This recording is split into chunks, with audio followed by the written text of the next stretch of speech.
So madami nga po ang nagulat kahapon matapos maglaro ng All-Filipino ng San Miguel Beermen laban sa Magnolia. Gawa ng hindi sila sinipot ng kanilang import na si former NBA first round pick Justin Patton.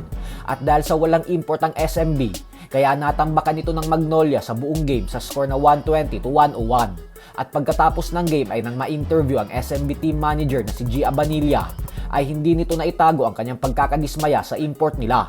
Ayon kay Abanilla ay napaka-unprofessional umano ng ginawang pag-awol ni Patton dahil iniwan daw sila nito sa ere.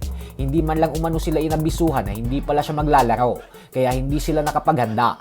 Sa katunayan nga daw ay isang oras bago ang game kahapon, ay doon lang nila malaman na hindi pala maglalaro si Patton. Paliwanag ni Abanilla na magmula umano nang matalo sila sa rain or shine noong Miyerkules, ay hindi na ito nagpakita at umattend ng mga practices sa susunod na 3 araw dahil masama daw ang pakiramdam nito.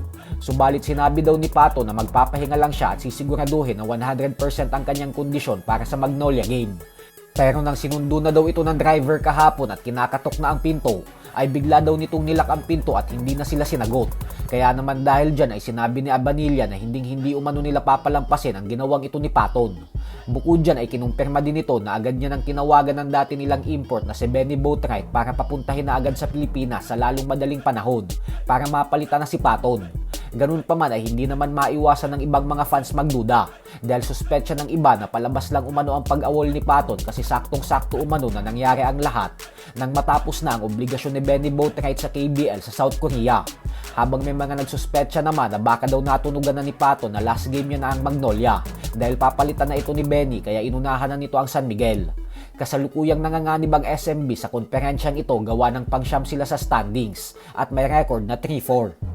Sa kabilang banda naman mga idol ay ibinunyag naman nga po ng rain or shine import na si Jalen Johnson na bukas ang kanyang pinto na maglaro para sa Gilas Pilipinas bilang naturalized player. Paliwanag ni Johnson na kung nakatadhana umano siyang maging next Gilas import at mabigyan siya ng pagkakataon ay hindi niya umano ito papalagpasin dahil malaking karangalan at oportunidad umano ito para sa kanya.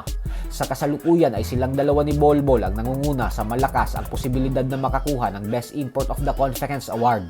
May edad pa lamang si Johnson na 29 anyos, kaya kung gawin itong Gilas naturalized player, ay mapapakinabangan pa natin siya ng hindi bababa sa 6 na taon. May tira rin ito sa labas at marunong dumepensa.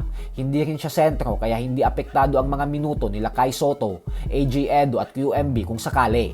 So hanggang dito na lang po muna tayo mga idol.